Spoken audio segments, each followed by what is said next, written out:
Bonjour à toutes et à tous, bienvenue à la conférence intitulée Traité de libre-échange, stop ou encore. Comme vous le remarquez, on n'est pas sur l'affluence de la semaine sur cette conférence, mais vous avez eu raison face à tous les autres qui ratent en réalité la conférence de l'année. Donc vous avez fait le bon choix, félicitations à vous tous. Je laisse tout de suite la parole à Arnaud Le Gall. Bonjour, Arnaud Le Gall, député France Insoumise, membre de la Commission d'Affaires étrangères. Un tout petit mot pour accueillir nos invités. Pauline Vibaud, qui est chercheuse au Centre d'études de prospective et d'information internationale, le CPII, et Maxime Combe, qui est économiste à l'Association internationale des techniciens, experts et chercheurs, qui par ailleurs a un parcours aussi de militant altermondialiste, on peut le dire. Et que je vais leur laisser la parole très rapidement. Je voudrais juste dire que nous devions avoir aussi une députée européenne Renaissance. Ça aurait permis d'avoir un joli débat. Finalement, elle a dû annuler. Je crains que ce soit pour des raisons politiques. C'est dommage parce que je pense qu'il faut qu'on sorte des caricatures sur cette question du libre-échange. C'est une question qui est extrêmement d'actualité parce que à un moment où le libre-échange n'est plus l'alpha et l'oméga des politiques économiques internationales, nous vivons dans un pays et dans une organisation politique à l'échelle européenne qui, elle, continue à marteler et à avancer sur des accords de libre-échange, là où finalement, dans beaucoup d'endroits dans le monde, il y a quand même une relative remise en question qu'il ne faut pas surestimer, mais qui est réel quand même.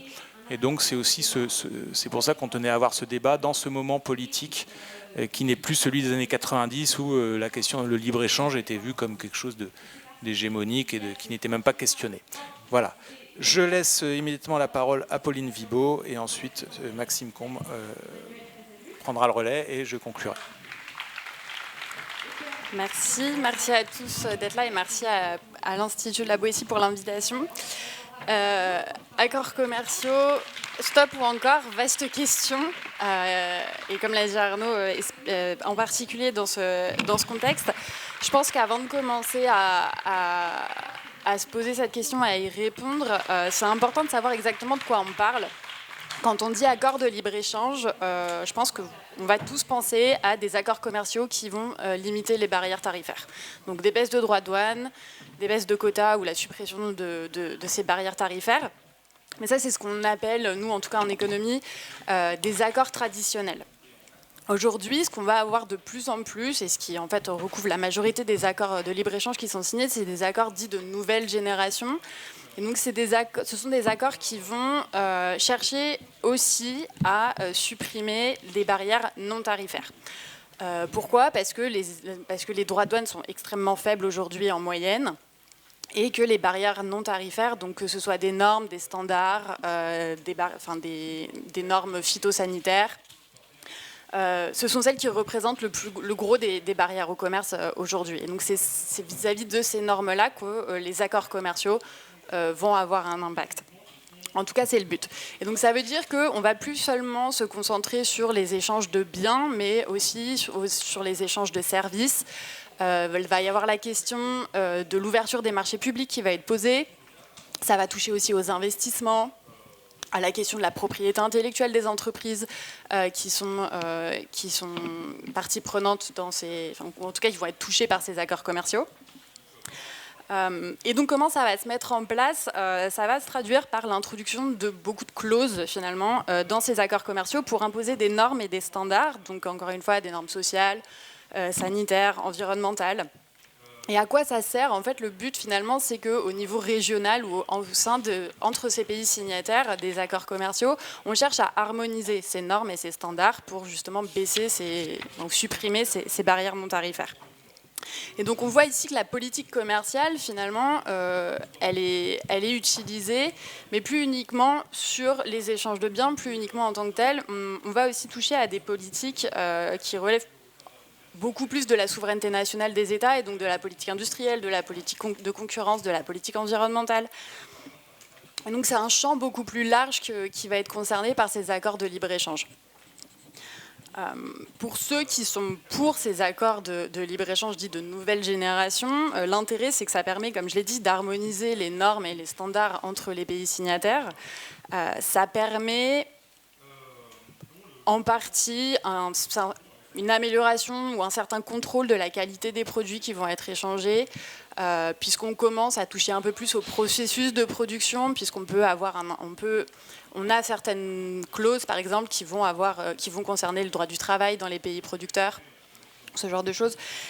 Et ça peut éventuellement permettre aussi, c'est un des arguments, les transferts de technologies, en particulier les transferts de technologies vertes, via justement ces investissements qui sont aussi concernés par ces accords de libre-échange.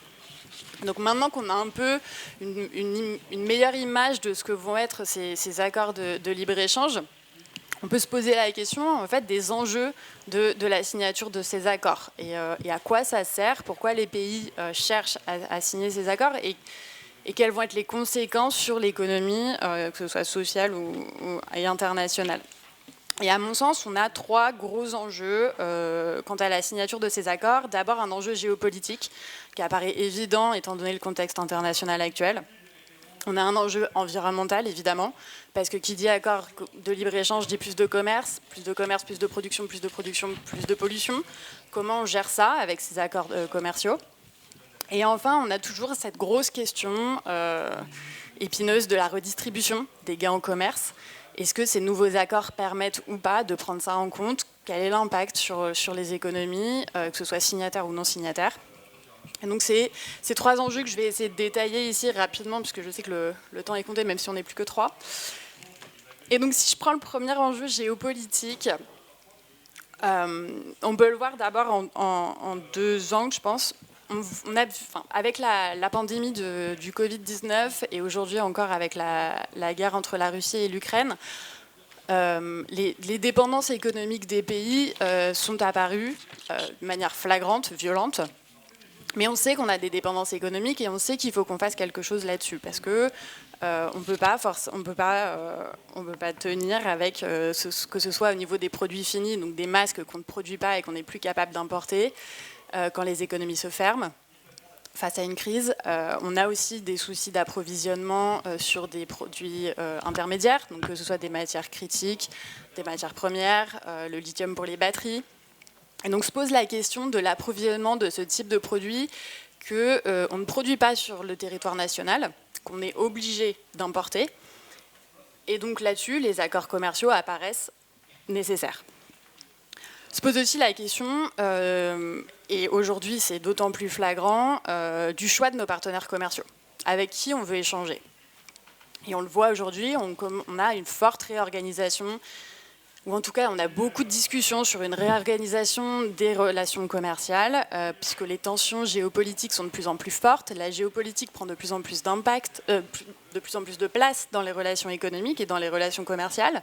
Et encore une fois, avec la guerre entre l'Ukraine et la Russie, on l'a vu, on ne veut plus échanger avec tout le monde. Et donc quand l'Union européenne a décidé un embargo sur le gaz russe, il a bien fallu aller chercher des partenaires commerciaux ailleurs. C'est aussi en lien avec la question des dépendances économiques vis-à-vis de qui on a envie, ou on accepte en tout cas, d'être dépendant. Et donc c'est là où les accords commerciaux peuvent entrer en place. On peut essayer de choisir les pays avec lesquels on est plus ou moins proche politiquement, plus ou moins aligné. Et on peut essayer de choisir de qui on va importer. Et c'est d'autant plus important quand on parle d'accords commerciaux de nouvelle génération, puisque, je vous le rappelle, l'idée ici, c'est d'harmoniser les normes et les standards au sein d'une région. Et donc forcément, quand il est question d'harmoniser et de partager ou d'imposer ces normes et ces standards vis-à-vis d'autres pays, ça va jouer, l'identité de ce partenaire commercial va forcément jouer. Et enfin, un dernier argument géopolitique souvent invoqué, c'est la place de l'Union européenne dans la sphère commerciale. On a les États-Unis et la Chine qui sont en tension croissante, constante, mais qui sont en train aussi d'adopter des stratégies différentes. Les États-Unis sont plutôt en train de se mettre en retrait sur la scène internationale, en tout cas sur la scène commerciale, c'est sûr. La Chine, à l'inverse, prend de plus en plus de place, en particulier auprès des pays en développement. Et donc, du coup, la question se pose aussi de l'Union européenne et de sa place sur la sphère internationale, que ce soit en relations internationales pures ou en économie. Et donc, évidemment, les accords commerciaux, parce qu'ils permettent de créer des régions politiques, ou en tout cas des régions avec des pays avec des proximités politiques, ont un impact et sont utiles en fait. Et il faut aussi considérer l'accord commercial comme un outil géopolitique, vraiment. Et donc ça, c'est le premier point. Le premier enjeu, je pense, qui se pose quand on parle de signature d'accords commerciaux. Le deuxième, c'est comme je vous le disais tout à l'heure, c'est la question environnementale. Accord commercial, plus de commerce, plus de pollution. Ça, là-dessus, on est tous d'accord, les économistes aussi, personne ne vous dira le contraire. Maintenant, la question, c'est comment on fait pour mettre en cohérence, finalement, la politique commerciale avec la politique climatique actuelle qu'on essaye d'avoir. On a de plus en plus de clauses environnementales dans les accords commerciaux, qui sont là pour imposer des normes et des standards pour protéger l'environnement, pour limiter la déforestation. On voit aussi qu'il y a des études qui ont été faites, en particulier par la Banque mondiale, qui montrent que les accords commerciaux avec des normes environnementales, avec des clauses environnementales, vont augmenter le commerce, mais moins que les accords commerciaux où il n'y a pas de clauses environnementales. Donc on a une dynamique un peu différente sur ce type d'accord. Ceci dit, il faut aussi noter que ces clauses, elles sont importantes. C'est très bien qu'elles soient dans ces accords. Il faut aussi qu'elles soient contraignantes et qu'il y ait des sanctions. Et ça, ce n'est pas toujours le cas. Là-dessus, on a deux stratégies qui se distinguent vraiment. On a la stratégie des États-Unis qui a longtemps été de mettre peu de clauses environnementales dans ces accords commerciaux. Mais par contre, la mise en place de ces normes et de ces standards était une condition sine qua non de la ratification de l'accord commercial.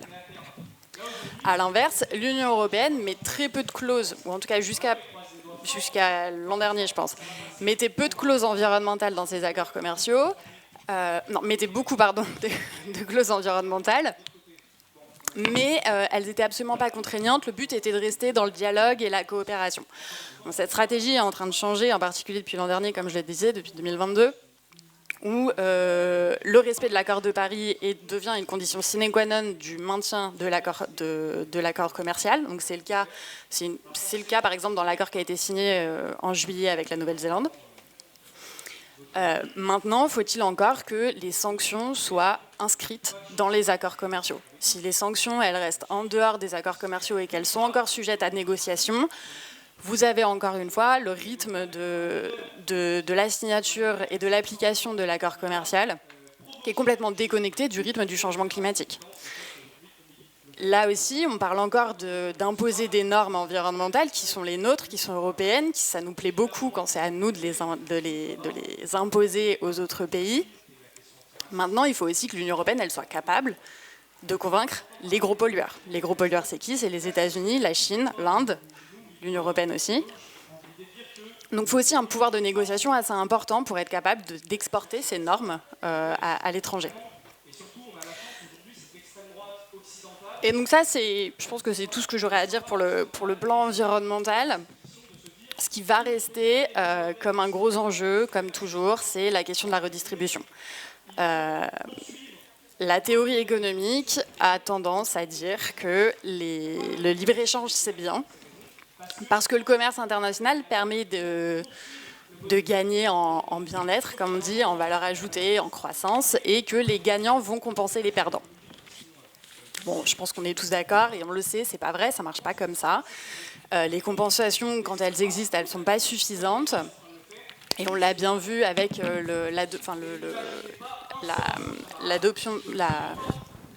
l'entrée de la Chine dans l'OMC. Ça a eu un impact important sur le marché du travail, en particulier aux États-Unis. On sait que les effets négatifs que la théorie économique prédit comme étant transitoires sont en fait permanents.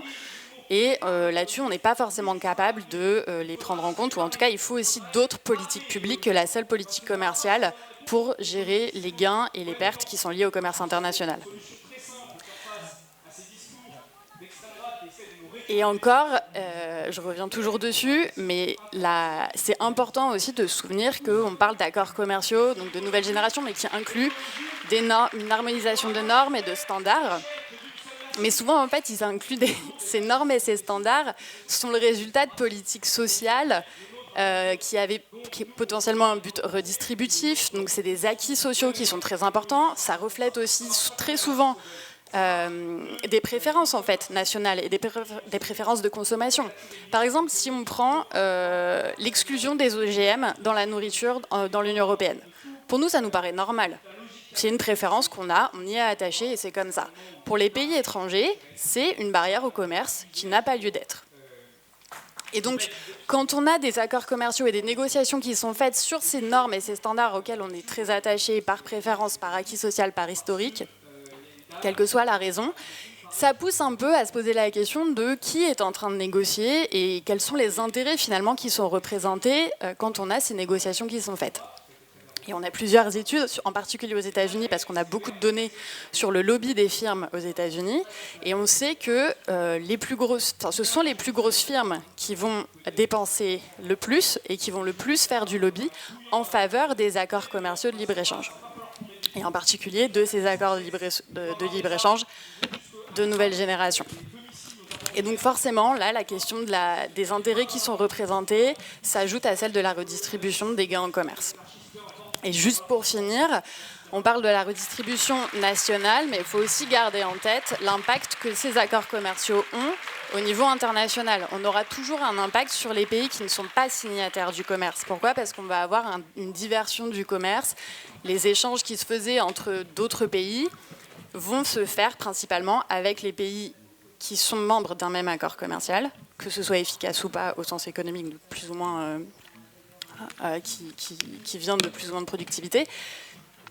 Et donc forcément, généralement en ce moment, surtout si on commence à ajouter une dimension géopolitique à ces accords commerciaux, c'est plutôt les pays en développement qui vont pâtir de ces nouvelles relations économiques et de cette réorganisation des relations commerciales. Donc il faut garder ça aussi en tête. Donc juste pour conclure rapidement, stop ou encore ? Peut-être pas stop, peut-être qu'on est obligé de continuer, peut-être qu'on en a encore besoin. Clairement, mieux. Mieux, il faut des accords avec des clauses environnementales qui soient contraignantes, avec des sanctions qui sont inscrites ex ante dans les accords commerciaux. Et il faut aussi garder en tête que la politique commerciale à elle seule ne peut pas tout.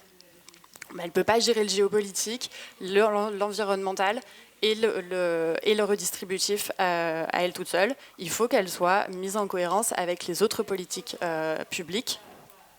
Et donc là, ça dépasse largement la simple théorie économique. Merci. Merci beaucoup. Cette présentation très claire sera certainement plus précise que ce que je dirais moi sur les accords de libre-échange, compte tenu du fait que nous, on est dans le stop. Mais je passe la parole à Maxime. Bonjour à tous et à toutes. Bravo Pauline pour avoir supporté Raphaël Arnaud à côté. Je vous précise juste d'où je parle. Donc, moi, je suis économiste de formation, mais j'ai décidé de travailler en gros avec le mouvement altermondialiste depuis pratiquement 20 ans. Et je participe donc effectivement à une petite association qui s'appelle l'ETEC, qui fait du travail d'expertise sur les politiques de commerce et développement depuis 40 ans. Et depuis les négociations sur l'OMC, sa création, les rounds différents, on a toujours suivi les politiques commerciales. Donc du coup, du côté de l'OMC, et après sur la négociation des accords de libre-échange bilatéraux régionaux qui sont négociés de manière plus importante depuis une quinzaine d'années. Et à ce titre-là, de ce travail de l'ETEC, on co-anime ce qui s'appelait la coalition Stop TAFTA pendant la bataille contre l'accord ou les négociations de libéralisation du commerce et de l'investissement entre les États-Unis et l'Union européenne, qui a pris fin parce que nous avons gagné, et un peu parce que Donald Trump a été élu, et qui maintenant a été renommée cette coalition, la coalition Stop CETA-Mercosur, parce que la bataille sur le CETA n'est pas finie, ou en tout cas le CETA n'est pas définitivement ratifié, et sur l'accord UE-Mercosur, qui est là encore emblématique, en cours de négociation. Et donc du coup, ça c'est dans la discussion, je vais aussi rentrer dans le contenu d'un certain nombre d'accords parce que ça permet un peu de préciser ce qui est réellement dans la discussion.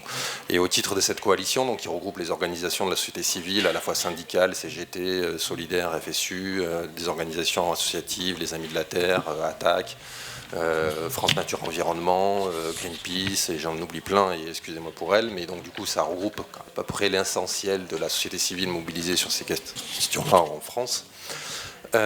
Notre positionnement est relativement clair sur ces questions, c'est qu'il est temps de transformer profondément la politique commerciale que mène l'Union européenne en notre nom en tous, enfin au nom des 27 pays États membres de l'UE et donc au nom de l'ensemble d'entre nous.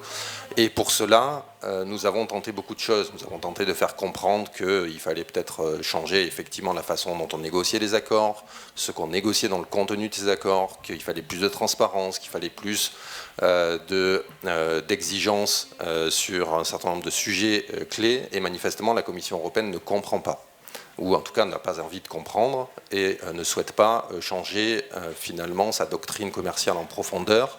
Elle la modifie sur le plan rhétorique, elle la modifie un peu dans le contenu, mais elle n'en change pas les éléments fondateurs et clés. Et donc du coup, on en conclut que pour obtenir ce virage-là, pour obtenir ce virage qui est nécessaire, et je vais y revenir maintenant quand nous sommes en 2023 et qu'il y a toute une série d'enjeux qui ont émergé ces 20 dernières années qui n'étaient pas au début de l'âge d'or de la mondialisation et au début de l'âge d'or de négociation de ces accords-là. Personne ne parlait de réchauffement climatique et de son lien avec la mondialisation dans les années 90, au moment de l'OMC, de la discussion d'un certain nombre de mandats de négociation qui ont été donnés à la Commission européenne pour négocier en notre nom. On ne parlait pas de perte de biodiversité, on ne voyait pas les effets complètement délétères de l'augmentation des inégalités. Et donc tout, à ce titre-là, pour nous, il est clair qu'il faut mettre un stop. Mettre un stop comme un moyen de réouvrir l'espace des possibles sur la façon sur la façon avec laquelle doivent être encadrés, régulés les échanges commerciaux internationaux. Et ce que je voudrais dire de prime abord, parce que souvent on laisse entendre que ces accords de commerce nouveaux, peut-être de nouvelle génération, sont essentiels parce qu'on ne va pas arrêter de commercer avec le monde entier. Mais aujourd'hui, la mondialisation, elle est là. On n'a jamais autant commercé à l'échelle internationale qu'en 2023 ou peut-être qu'en 2019. Et que l'ensemble de ces échanges commerciaux internationaux se font déjà dans le cadre qui existe, qui est le cadre de l'Organisation mondiale du commerce, qui est un cadre qui n'est pas satisfaisant du tout. Mais ce n'est pas parce qu'on bloque aujourd'hui un accord entre l'Union européenne et les pays du Mercosur qu'il n'y aura plus d'échanges commerciaux entre l'Union européenne et le Brésil, qu'il n'y en aura plus entre l'Union européenne et les autres pays du Mercosur. Et d'ailleurs, il y en a bien déjà assez. Donc la question, ce n'est pas de savoir si on veut arrêter la mondialisation. La question, c'est de savoir aujourd'hui, en 2023, est-ce qu'on est d'accord, toutes et tous, pour considérer que la situation actuelle est insatisfaisante et problématique, et je vais revenir pourquoi, et comment, en fait, on se donne les moyens d'avoir un infléchissement net et clair de la façon dont on organise la vie commune et les échanges économiques que nous continuerons à avoir à l'échelle internationale pour les 20, 30, 50 prochaines années à l'échelle planétaire. Et pour cela, il y a au moins 3 raisons d'expliquer pourquoi il faut un stop et pourquoi ce collectif national Stop CETA Mercosur se mobilise sur cet accord UE-Mercosur et considère que c'est la clé de voûte qui doit permettre de chambouler le champ des possibles. C'est-à-dire que bloquer cet accord, empêcher qu'il voie le jour, c'est le moyen qu'on peut se donner pour essayer de redéfinir ce que peuvent être des politiques commerciales adéquates et conformes aux grands enjeux d'intérêt général qui sont les nôtres.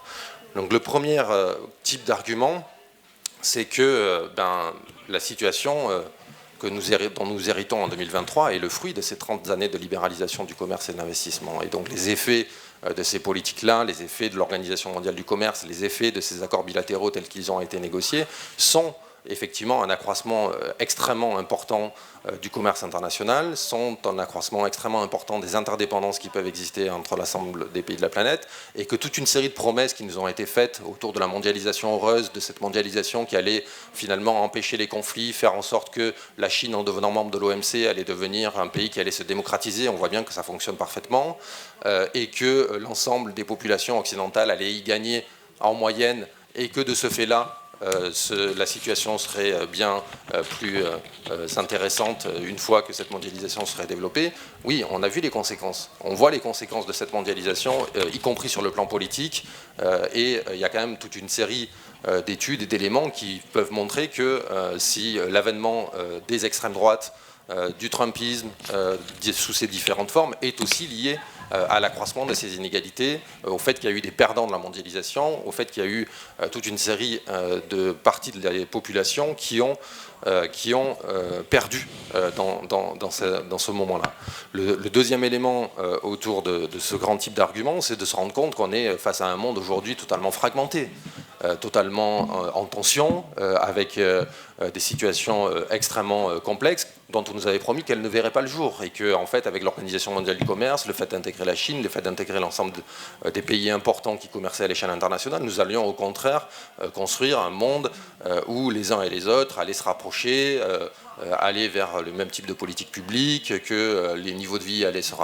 Bon, tout ça, ça nous a été largement vendu. C'était extrêmement difficile d'avoir une discussion sur la base des faits avec des gens comme Alain Minck ou l'ancien patron de l'Organisation mondiale du commerce, Pascal Lamy, parce qu'il nous promettait une mondialisation heureuse. Ceci n'est pas le cas, et on le voit aujourd'hui. Aujourd'hui, on a les faits pour statuer sur le fait qu'elle ne l'est pas, et que donc du coup, il y a quand même des choses à revoir.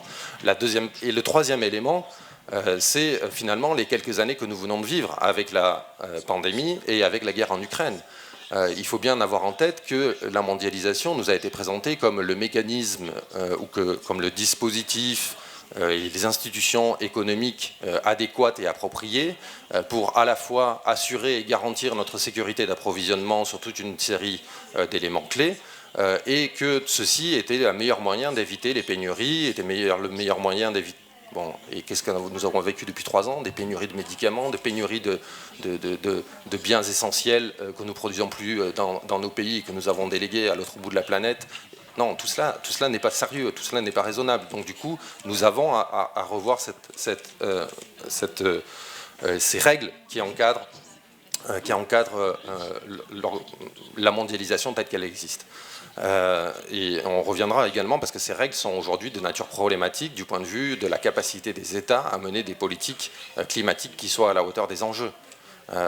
Ces règles, elles sont là, quand bien même certains pensent qu'elles ne seraient plus effectives parce que l'OMC est en crise. La réalité, c'est que toute une série de politiques qui seraient absolument nécessaires, notamment en termes de relocalisation des activités économiques, au nom de l'urgence climatique, sont aujourd'hui empêchées, ou en tout cas formellement interdites par les règles qui ont été définies dans le cadre de l'Organisation mondiale du commerce, et j'y reviendrai.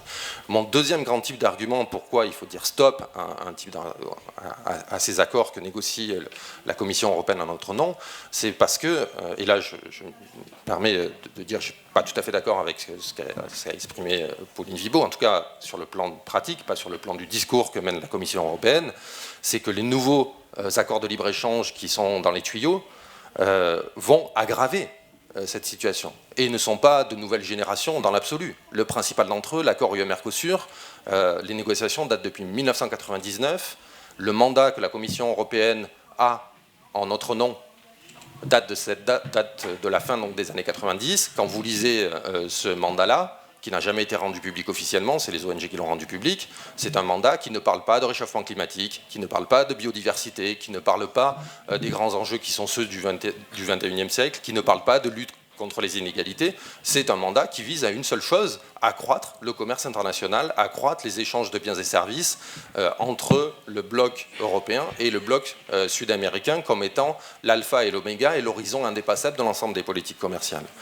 Et ensuite, ces accords-là, ils se multiplient à une vitesse incroyable. Ces dernières années, nous avons des accords avec le Vietnam, avec le Japon, avec la Corée, et il y a tous les autres qui sont en train d'arriver. Je ne vais pas vous faire une liste totalement exhaustive, mais nous sommes en train de négocier. Il y a des négociations en notre nom avec le Chili, le Mexique, le Brésil, donc des pays du Mercosur, mais également avec la Nouvelle-Zélande, avec l'Inde, avec l'Australie, avec le Kenya, avec l'Indonésie. Très bien, effectivement, l'accord avec la Nouvelle-Zélande, par certains aspects, il peut être considéré comme étant un peu plus avancé. Mais cet accord-là, qu'est-ce qu'il va permettre? D'importer plus de kiwis? D'importer plus de lait de Nouvelle-Zélande? D'importer plus de moutons et d'agneaux de Nouvelle-Zélande pour déstabiliser les marchés actuels? Moi, j'ai pas de problème qu'on commerce avec des autres entités régionales quand ces biens ne sont pas produits sur nos territoires, quand nous en avons un besoin, et il faut voir dans quelles conditions ils peuvent être produits, exportés ou importés. Mais à quoi bon aller déstabiliser le marché de l'agneau en France et en Europe pour importer ces produits-là que nous savons produire en Europe de l'autre bout de la planète alors que c'est à 40 000 km? À quoi bon importer du lait venant de Nouvelle-Zélande, qui est un des plus gros producteurs mondiaux de lait, alors que nous sommes en surproduction en Europe et qu'on a un problème structurel de filière sur cette question-là? Donc peut-être que le chapitre sur le développement durable dans ce traité-là est plus avancé que les chapitres existants ou que celui effectivement catastrophique de l'accord UE-Mercosur en cours de négociation. Mais le fin fond des choses reste le même. La Commission pense qu'on va renforcer nos liens géopolitiques avec la Nouvelle-Zélande parce que nous allons importer plus d'agneaux. C'est totalement ridicule. Nous devons renforcer nos liens géopolitiques avec la Nouvelle-Zélande, avec l'Australie, avec les pays d'Amérique du Sud, mais nous pouvons le faire différemment. Nous n'avons pas besoin d'importer de le faire via l'importation de ces biens-là.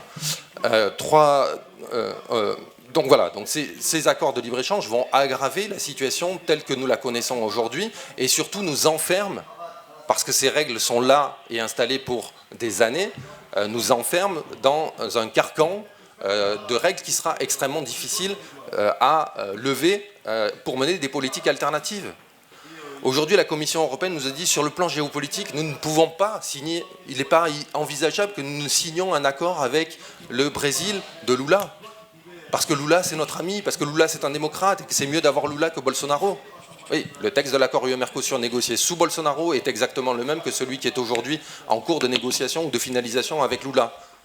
Et moi, je suis le premier à considérer que Lula est effectivement un ami des démocrates de la planète et qu'il vaut mieux traiter et faire des choses avec Lula qu'avec Bolsonaro. Il n'y a pas de problème avec ça.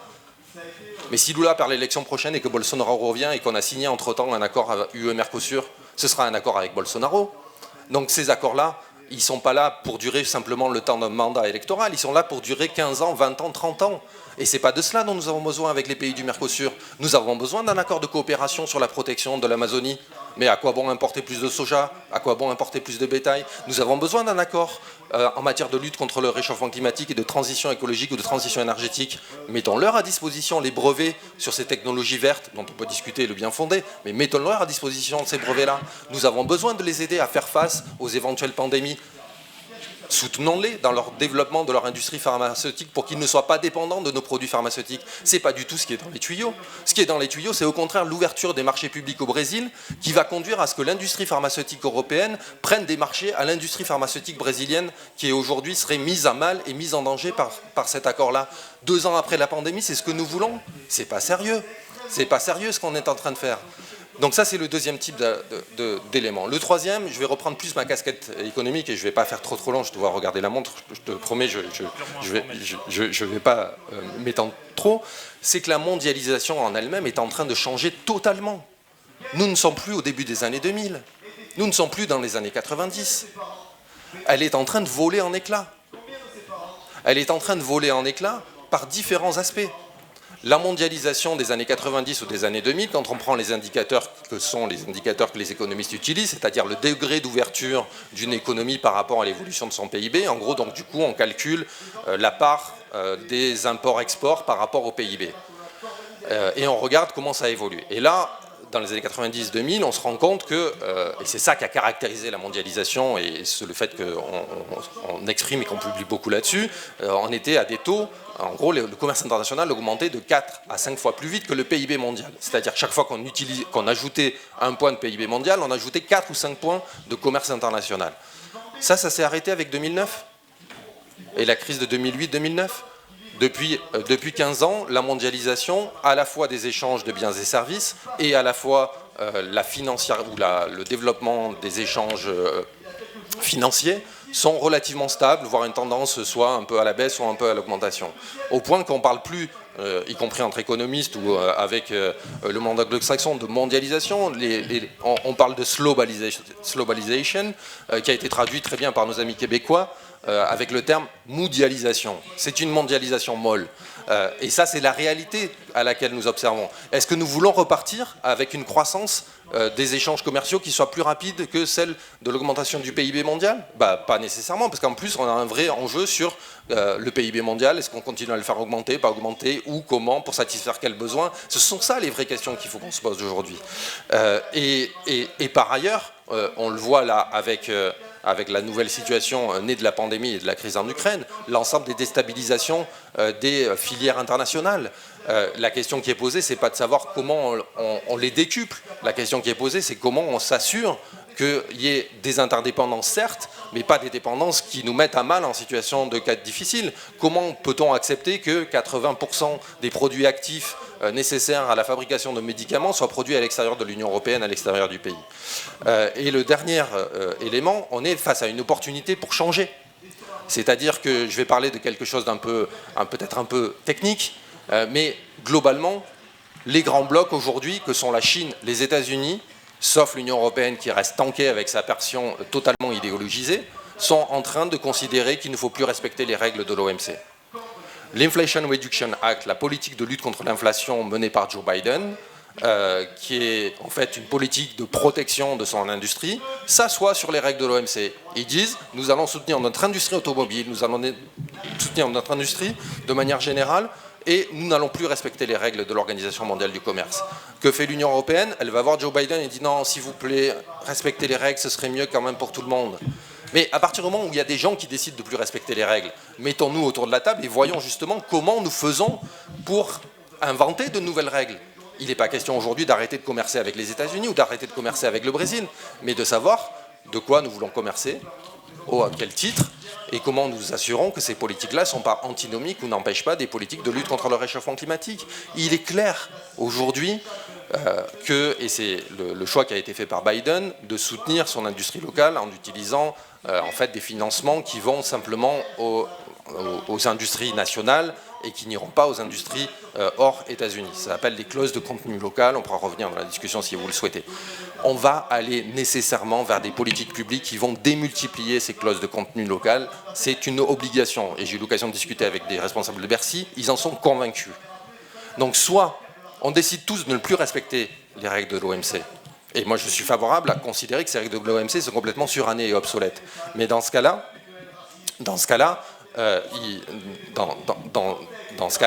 il faut en inventer de nouvelles, parce que si on n'en invente pas de nouvelles, c'est la jungle.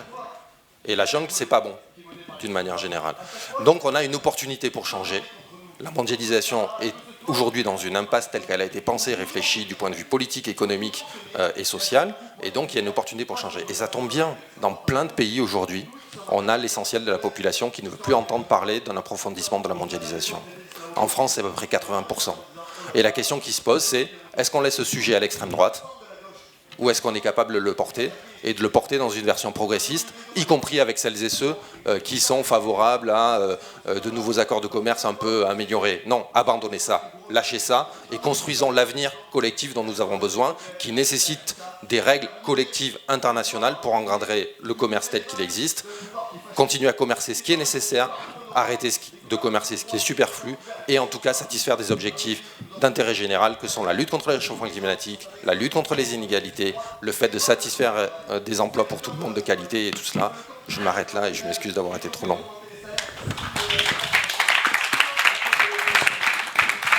Tu n'as pas à t'excuser, c'était très intéressant.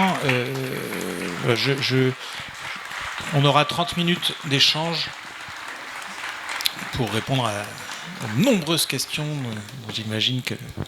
Alors moi je suis désolé, je vais me mettre debout parce que j'ai perdu l'habitude de parler assis. D'abord, je voudrais juste rappeler que, je ne l'ai pas dit en introduction, c'est une conférence qui est co-organisée avec l'Institut La Boétie et la France Insoumise. Et je voudrais rappeler l'immense richesse qui a été résumée l'autre jour dans le bilan de l'année de la Boétie, de cette fondation qui est coprésidée par Jean-Luc Mélenchon et Clémence Guettet, et dont j'ai le privilège et l'honneur de co-diriger le secteur international avec Nicolas Bullard, qui est une figure de l'altermondialisme, une amie, une figure de l'altermondialisme, donc ça vous dit un peu aussi l'orientation de nos travaux. Bon, je vais aller très vite, le plus vite possible, à l'aspect purement politique. C'est un peu raconter la bataille qu'on mène et comment elle se mène à l'Assemblée sur ces questions, puisque finalement, une partie de ce que je voulais dire a déjà été dit, et peut-être mieux que la manière dont je vais le dire moi. Donc, je ne vous fais pas la liste des accords qui sont en cours de négociation ou qui ont encore été signés récemment. En effet, la Nouvelle-Zélande, on est en pleine négociation sur le Mercosur, etc. Mais ça indique finalement que malgré le Covid et malgré la remise en cause un peu dans beaucoup d'endroits du monde du libre-échangisme généralisé, l'Union européenne continue sur ce logiciel qui, de notre point de vue, est complètement inadapté. Très rapidement, et je prierai nos amis économistes de ne pas être heurtés par ces approximations, ou en tout cas ce traitement général, mais nous, politiquement, on constate que le libre-échange, il pose un certain nombre de problèmes. D'abord, n'oublions pas dans quoi s'inscrit le libre-échange. Il s'inscrit dans le processus ancien, mais permanent, continu, alors pas linéaire, parce qu'il y a des moments où tout explose, il y a des guerres mondiales, on repart à zéro, etc., etc., mais en tout cas dans le processus de division internationale du travail capitaliste. Et ce qu'on constate, c'est que finalement ces traités de libre-échange, ils amènent à une ultra-spécialisation des économies. Si je voulais caricaturer, je dirais, la France, en Europe, elle fait du blé et du vin, etc., etc. Ça pose de nombreux problèmes. Ça pose des problèmes parce que d'abord, ça pose des problèmes écologiques majeurs, puisque on sait, par exemple, je me cantonnerai à l'agriculture, que par exemple la polyculture, c'est bien mieux d'un point de vue écologique, y compris on a beaucoup besoin de beaucoup moins de pesticides, les maladies sont beaucoup moins fréquentes où il y a de la polyculture que quand il y a 200 km de plaine de blé, où là il faut mettre du phytosanitaire en permanence parce que la monoculture aggrave les maladies. Idem pour la vigne, etc. Or la France, finalement, fait partie de ces pays qui sont de plus en plus en train de se spécialiser dans certaines monocultures. Et ça amène un deuxième problème, c'est que ça détruit notre possibilité de souveraineté, notamment alimentaire. On vit sur le mythe selon lequel la France serait une grande puissance agricole, donc on n'a pas de problème de souveraineté alimentaire. Non, on est une grande puissance agricole capitaliste qui exporte beaucoup, mais qui importe aussi beaucoup. Et il y a des choses qu'on produisait en quantité largement suffisante pour la consommation des Français qu'on ne produit plus. Ou pas assez. On importe des pommes, on importe des légumes, etc. Alors qu'on est un pays, entre guillemets, béni des dieux d'un point de vue géographique et pourrait produire à peu près tout, sauf les productions tropicales. Donc ça pose un premier problème. Et qui a un volet social aussi, j'y reviendrai. Ensuite, qu'on le veuille ou non, moi, je ne crois pas à un libre-échange vertueux. C'est toujours la course au moins-disant social et écologique. Et avec une conception de la compétitivité qui est uniquement sur le moins-disant social et écologique. Je m'explique. Pauline a dit, à juste titre, que les accords de nouvelle génération incluent des clauses écologiques et sociales. Maxime a rappelé que ces clauses ne sont pas toujours très, très précises. Vous l'avez rappelé aussi. Donc mais moi, j'irais même plus loin. Quand bien même ces clauses comprendraient des sanctions, etc. Quels sont les moyens, à l'heure actuelle, pour contrôler et appliquer ? Je le demande. Après 30 ans de destruction de nos services des douanes, si on importe... Quel sera le moyen pour savoir que le lait qu'on va importer de Nouvelle-Zélande ou la viande ovine qu'on va importer de Nouvelle-Zélande n'aura pas tel ou tel produit qui est interdit en Europe ? Je le demande. Qui fera les contrôles ? On sait par exemple, ça a été démontré brillamment par Aurélie Trouvé à l'Assemblée pendant les discussions sur le Mercosur, on sait par exemple que certaines hormones ne sont pas décelables dans une vache qui aurait été... dans un bœuf ou une vache, peu importe, qui aurait été nourrie aux hormones, au bout de quelques années, ça n'est pas décelable. Donc, qu'on nous explique, et là, nos opposants, enfin les partisans du libre-échange, sont souvent incapables de nous l'expliquer. Ensuite, donc, c'est toujours le moins-disant social et écologique, et ça aboutit à des aberrations, et je donnerai juste une seule, c'est qu'en France, la politique industrielle, il n'y en a plus. La seule politique industrielle qu'on a, c'est de la baisse de charges. De cotisation, excusez-moi, mais eux ils appellent ça baisse de charge, parce que c'est le sacro-saint de compétitivité. Mais plusieurs économistes ont démontré qu'à l'inverse, ça bride, ça affaiblit la dite compétitivité, parce que d'une part, en baissant les standards sociaux, etc., de toute façon, le travail coûtera toujours, entre guillemets, plus cher qu'en Chine ou ailleurs.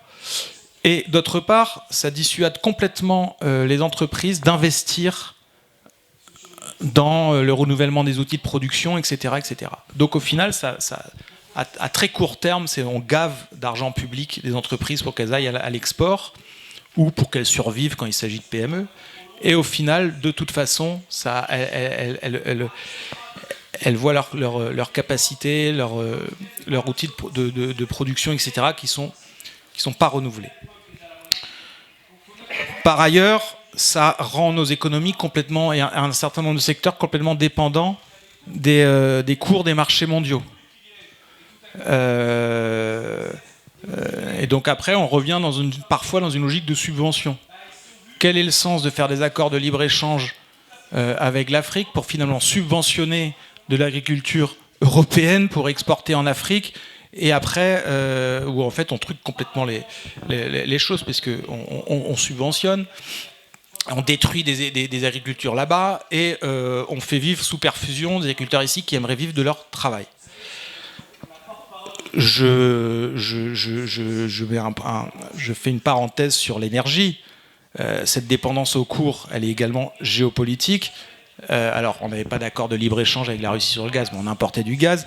Et là, on se retrouve maintenant à importer du gaz de schiste américain. Donc, on a remplacé une dépendance par une autre, au lieu de faire des grands plans d'investissement pour sortir justement de cette dépendance aux énergies fossiles.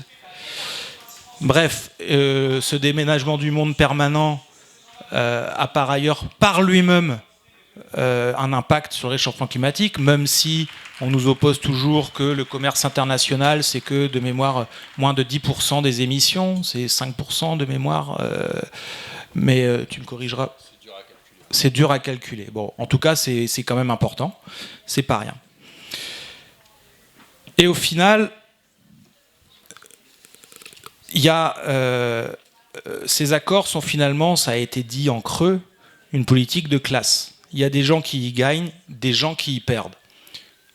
Nous considérons que les accords de libre-échange, pas seulement les accords de libre-échange, même l'OMC en général, mais les accords de libre-échange en particulier, sont en partie responsables de la désindustrialisation en France. 2 millions d'emplois détruits en France depuis 30 ans.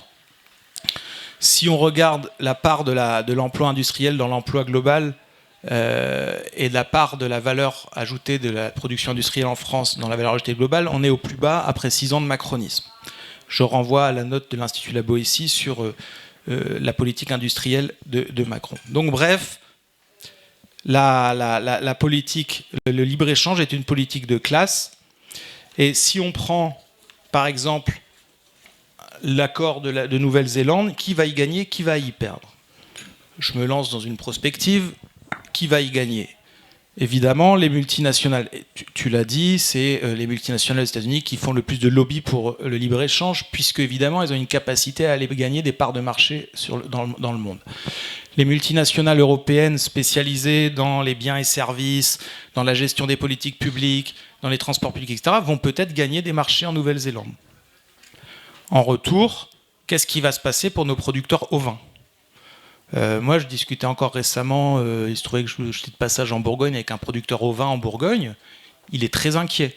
Il me dit, on n'arrête pas de se renouveler, de trouver des nouveaux débouchés. Alors, petite anecdote, dans une région qui vote quand même massivement RN, lui, il était très content de pouvoir vendre les agneaux pour l'Aïd, parce qu'on ne vend plus de laine, il ne vend plus de laine. Le marché de la laine est détruit. Alors, vous allez en Bourgogne, vous avez des hangars entiers remplis de laine qui est en train de pourrir. Qu'est-ce qui va se passer avec l'un des premiers producteurs mondiaux de moutons avec lequel on signe un accord? Qu'est-ce qui va se passer pour nos producteurs laitiers? Bon, on ne nous le dit pas. Tout cela est d'autant plus absurde que, ça a été dit par Maxime, ça va à contre-courant de l'histoire de la mondialisation. Moi, j'aime bien le concept de mondialisation, de fragmentation de la mondialisation. Janet Yellen, la directrice de la réserve fédérale américaine, avait parlé de mondialisation entre amis. Tout ça pour dire que finalement, on est les derniers en Europe, l'Union européenne, les gens qui dirigent l'Union européenne sont les derniers à croire en vertu de la mondialisation heureuse, du libre-échange généralisé, etc. Au moment où, en effet, il y a une fragmentation de la mondialisation. Quand j'ai posé la question au ministre de l'économie sur ce qu'on allait faire face à l'Inflation Reduction Act, au lieu de s'inspirer de ce genre de mesures, en n'étant pas spécialement agressif, mais au lieu de s'inspirer de ce genre de mesures protectionnistes, lui, qu'est-ce qu'il répond? C'est on va obtenir des exonérations, etc. Et puis on continue dans le libre-échange, comme si nos partenaires avaient l'intention de respecter les règles qu'on prétend imposer. Et finalement, l'Union européenne, elle fait ça parce qu'elle ne sait pas faire autre chose. Elle n'a aucune capacité géopolitique, c'est un nain géopolitique. Et d'ailleurs, on le voit très bien, pourquoi ils vont signer les accords avec la Nouvelle-Zélande, c'est pour avoir une place dans ce qu'on appelle l'Indo-Pacifique, face à la Chine, etc. Mais c'est certainement pas en signant des accords de libre-échange avec la Nouvelle-Zélande que ça changera quoi que ce soit. Et on n'a pas à se mettre à la remorque de la politique des États-Unis sur ce sujet. Alors, malgré tout, les libéraux, et en particulier les macronistes, sont quand même conscients qu'il y a un problème. Ils sont conscients que le libre-échange généralisé, ça marche plus trop, que ça plaît pas aux gens, etc. Mais eux, ils veulent continuer. Je caricature à peine en disant qu'ils ne changent que les mots.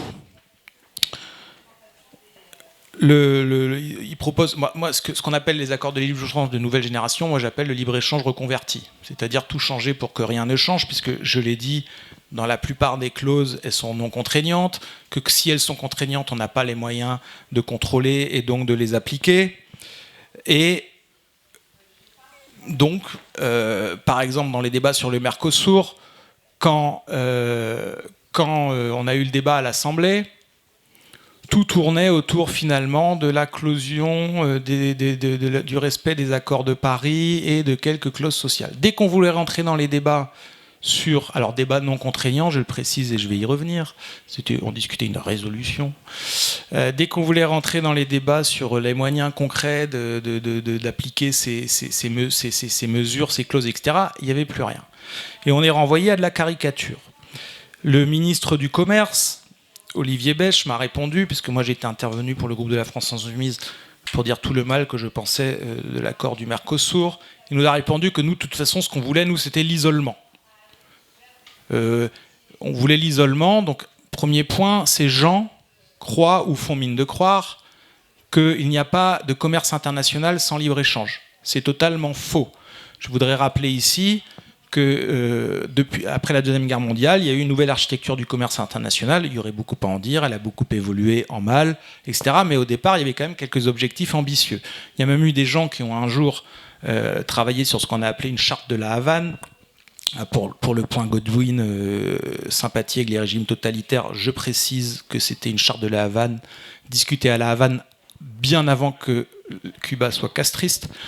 Donc cette charte de la Havane, elle a été refusée par le Congrès américain, mais elle stipulait des choses très intéressantes qui ont été en partie appliquées dans les premières règles de ce qui deviendra plus tard l'OMC, ce qui était à l'époque juste des accords bilatéraux de commerce, mais il y avait par exemple, entre autres, le respect d'un certain nombre de règles sociales et moi, quelque chose qui m'intéressait beaucoup, qui était, il y avait interdiction qu'il y ait trop d'écart dans la balance des paiements entre des pays exportateurs et des pays importateurs. Derrière, ça avait tout un ensemble de réactions en chaîne, c'est que ça garantissait une plus grande stabilité des monnaies, etc., etc. Et il y avait un commerce international. Je veux dire, on n'a pas attendu les accords de libre-échange pour acheter des choses qui venaient de l'autre bout de la planète.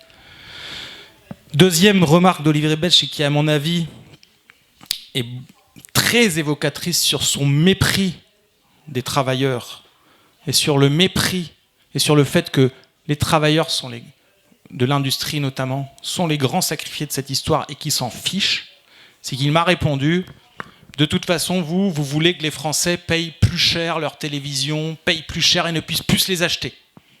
Donc c'est ça votre modèle. Donc en creux, il admet que le modèle, c'est de continuer à importer l'immense majorité de nos biens de consommation depuis la Chine, etc. C'est pas notre modèle à nous. Et évidemment, si on peut pas en sortir du jour au lendemain, en attendant, fixons-nous au moins l'objectif d'en sortir. L'objectif d'en sortir, il serait aussi intéressant qu'il soit discuté démocratiquement. Et je terminerai là-dessus.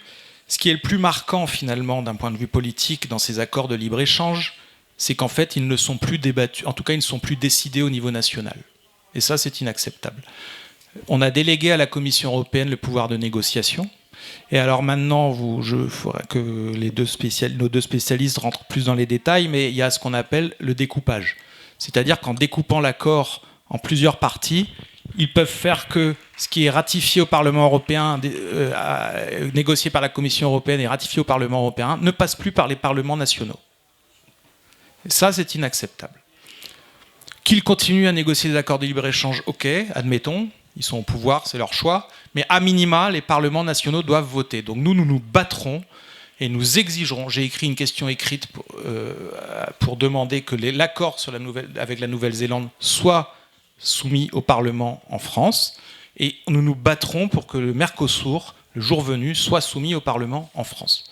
Parce qu'il est inacceptable que ces choses-là soient faites en catimini, etc. Et enfin, qu'est-ce qu'on propose nous à la place ? On propose ce qu'on appelle nous le protectionnisme solidaire. Alors c'est un protectionnisme qui n'a strictement rien à voir avec Trump. Je dirais juste au passage que le libre-échange dogmatique d'un côté et le protectionnisme ultra-agressif à la Trump de l'autre, ou ce que font les Chinois et les Américains entre eux de l'autre, ce sont les deux facettes d'une même médiale. C'est les deux facettes de la guerre commerciale généralisée.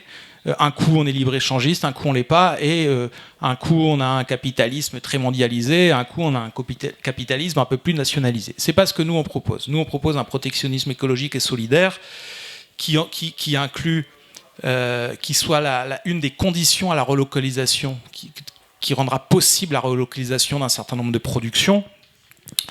De beaucoup de productions, mais je pense aux choses les plus essentielles. On n'a plus assez de médicaments produits en France, on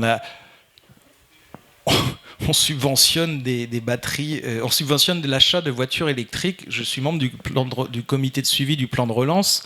Quand j'ai posé la question aux excellents hauts fonctionnaires qui nous avaient donné le rapport et qui étaient dans une situation de discussion, ils étaient prêts à échanger, débattre, etc. Et je leur dis, mais donc vous êtes en train de nous expliquer que l'un des objectifs du plan de relance, c'est de subventionner l'industrie américaine ou chinoise, puisqu'on ne produit pas de batterie en France.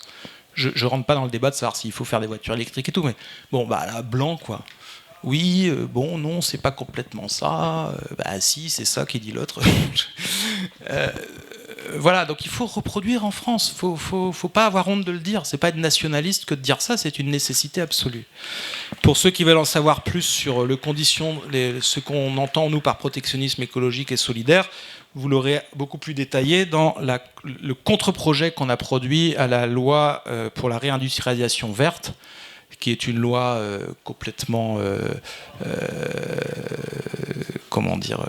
purement communicationnelle, parce qu'il n'y aura pas de réindustrialisation avec cette loi et elle ne sera pas verte. Donc nous, on a fait un contre-projet qui détaille beaucoup nos propositions en matière de protectionnisme écologique et solidaire. Je veux juste finir en disant que ça s'inscrit aussi dans une vision internationaliste du monde. Nous sommes contre la compétition généralisée. Jean-Luc Mélenchon l'a rappelé hier, l'union populaire, ça suppose l'internationalisme, parce que là, on est en train de monter les peuples les uns contre les autres. Et je rebondis et je souscris totalement à ce que dit Maxime Combes. Non seulement le libre-échange n'amène pas le goût, le commerce et la paix, mais en plus, en effet boomerang, il crée énormément de tensions à l'intérieur des nations et de montée des extrêmes droites, qui arrivent à surfer là-dessus en faisant croire qu'elles vont protéger les travailleurs en sortant du libre-échange, alors qu'elles feront juste un capitalisme national et puis de toute façon elles céderont sur tout le reste. Je vous remercie. On va passer aux questions.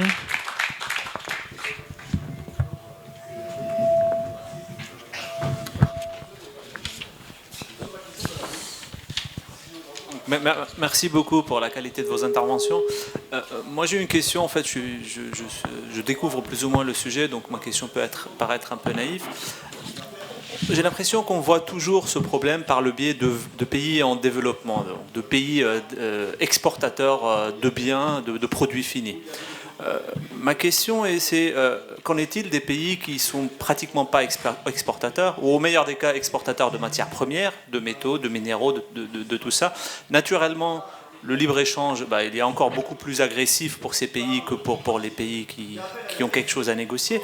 Mais ma vraie question par rapport à ça, est-ce que la France, elle pourrait avoir un rôle à jouer par rapport à cet équilibre entre matières premières, produits finis. Vous avez évoqué, je ne sais plus qui, à un certain moment, partage de brevets sur des questions climatiques, mais pas que, ça peut être sur des questions juste de transformation de base de matières premières. Voilà, merci. Est-ce qu'on a aussi des questions de femmes pour respecter au maximum la parité? Non, bon. Est-ce que vous pourriez rappeler brièvement où on en est avec l'accord avec le CETA?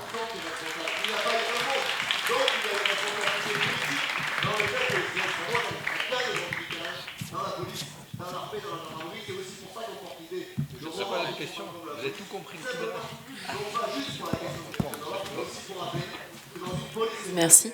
Oui, est-ce que vous pourriez peut-être expliciter, si c'est le cas, s'il y a eu une évolution des biens et des services qu'on a pu voir s'échanger à travers ces accords, ou tout au moins les conditions dans lesquelles sont négociées, les clauses qui sont négociées dans ces accords, et comment est-ce que la typologie des biens et services qu'on peut retrouver dans ces accords et dans les clauses, on va dire, est un moyen pour le centre du capitalisme de maintenir aussi sa domination sur des pays à la périphérie du capitalisme. Est-ce qu'on voit une évolution, notamment à travers les différentes périodes que vous décriviez, la rupture de 2008-2009, etc. Merci.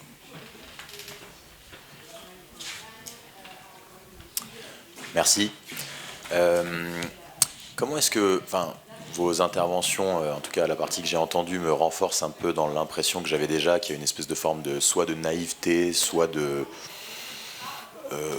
manque de volonté d'intervenir en tant qu'Union européenne de manière volontariste pour faire avancer les intérêts européens, industriels et autres, notamment par rapport aux États-Unis et à la Chine, notamment dans le contexte de la montée de la concurrence économique entre ces deux puissances, qui est la grande bataille en cours.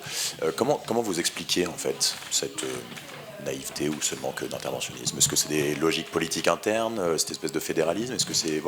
comment vous l'expliquez? Merci.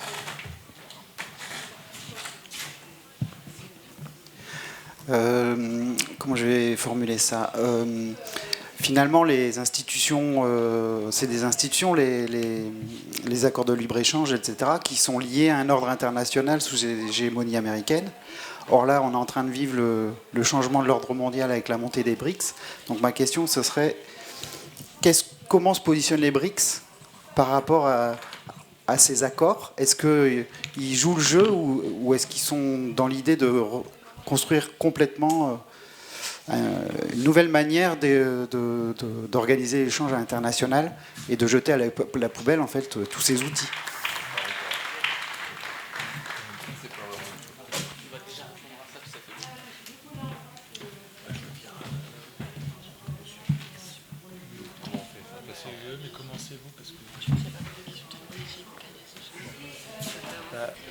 Moi, je vais juste répondre sur BRICS et sur UE, et je laisse les deux spécialistes répondre sur ça et sur le reste. Sur les BRICS, ce qui est compliqué, ça rejoint ce qu'on appelle la fragmentation de la mondialisation. Je pense qu'il ne faut à la fois pas... Enfin, c'est intéressant ce qui se passe, je vais dire comme ça. De toute façon... il y a une reconfiguration des pôles de puissance, etc. Mais il y a aussi une grande fluidité. Il n'y a pas les BRICS d'un côté, les puissances dites occidentales de l'autre. C'est pas comme ça que ça se passe. Il y a au contraire des jeux d'opportunités dans en gros, pour le dire très clairement, l'adage classique l'ennemi de mon ami est mon ennemi, ça marche plus. Regardez les Saoudiens.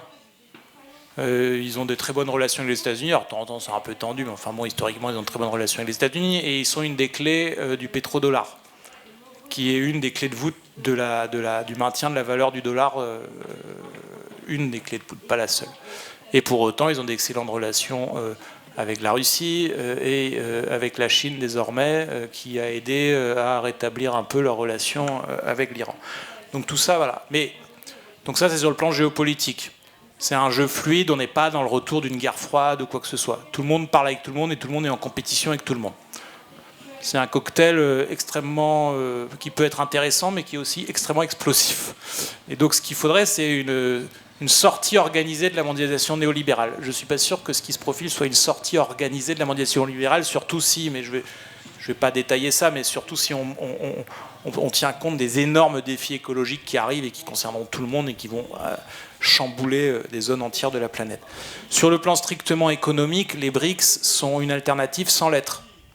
Sont une alternative relative parce qu'ils ont des ambitions monétaires différentes, donc c'est intéressant de dire qu'on va commencer à échanger en dollars, etc. Mais la vraie alternative en 100 dollars, pardon, d'abord, bon, je vais pas, ça prendra beaucoup de temps parce que les masses de dollars en circulation dans le monde sont telles, que ce soit en monnaie d'échange, en monnaie de réserve, sont telles qu'il y a un coût à la sortie du dollar pour tous les acteurs économiques. Mais surtout, il faut que la dédollarisation du monde elle soit organisée.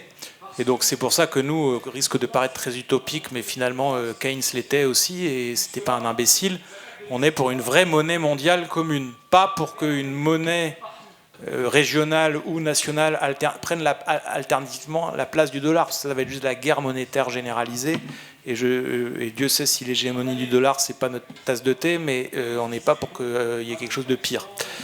Donc et par ailleurs, les BRICS sont dans la compétition capitaliste, néolibérale. Et enfin, ce qui m'inquiète moi le plus, c'est que les BRICS sont en train de se reconfigurer vraiment autour des grands producteurs de pétrole, qui n'ont pas spécialement intérêt à une transition écologique. Donc c'est pour ça que nous, on parle d'alliance sur les causes communes. C'est-à-dire qu'on n'a pas d'alliés type, on n'a pas d'ennemis type. C'est s'il faut travailler avec les Chinois sur la dédollarisation et la lutte contre le réchauffement climatique, on travaillerait sur la dédollarisation et la lutte contre le réchauffement climatique. En revanche, on sera en tension avec eux sur la question de la relocalisation des productions, etc. Et on leur expliquera qu'à un moment donné, on va arrêter. Voilà. Donc c'est idem les États-Unis, il y a des choses sur lesquelles on peut travailler avec eux, il y a des choses sur lesquelles il faut refuser de travailler avec eux. Sur l'Union européenne, l'Union européenne, elle s'est auto-confinée en fait dans une espèce là de réatlantisation dure. Alors évidemment, Poutine a offert un cadeau extraordinaire aux atlantistes. Mais moi, je crois vraiment au facteur idéologique. D'abord, quand vous dites, est-ce qu'elle sait défendre ses intérêts industriels ? Je ne prendrai pas la question comme ça. Qui gagne dans l'industrie européenne et qui perd ? Il y a des gagnants, il y a des perdants. C'est une politique de classe. Et la politique de classe, ça oppose pas des régions du monde, ça, en partie, mais ça traverse chaque région du monde. Donc l'Union européenne, en soi, elle ne fait pas une politique irrationnelle pour certains. LVMH, etc. C'est des groupes qui ont beaucoup à gagner au libre-échange. Publicis, je dis des trucs qui me passent comme ça par la tête. L'industrie allemande, qui ne fonctionne que à l'exportation. En revanche, il y a d'autres secteurs de l'économie qui ont beaucoup à y perdre.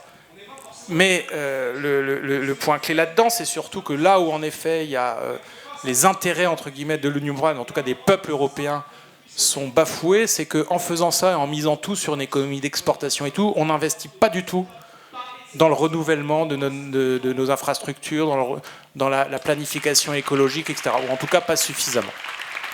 Mais, et j'explique moi cela par deux choses. Le néolibéralisme d'une part, c'est-à-dire que les néolibéraux, dans le capitalisme financiarisé, il y a des gens qui ont intérêt à ce qu'on continue, qui ont beaucoup à perdre à ce qu'il y ait une rétractation de la mondialisation, en tout cas de l'Union européenne. Voilà. Et puis d'autre part, il y a un effet complètement idéologique. Ils sont biberonnés à ça et ils ne savent pas penser autrement. C'est un vrai sujet. Enfin, moi, je crois vraiment à la question du dogmatisme, en fait. Voilà. J'arrête là-dessus et je laisse répondre aux autres questions. Oui, du coup, juste pour ajouter à cette question sur l'Union européenne, je suis d'accord avec Arnaud là-dessus. Il y a une dimension idéologique assez importante. Et l'Union européenne met comme un étendard le multilatéralisme avant tout.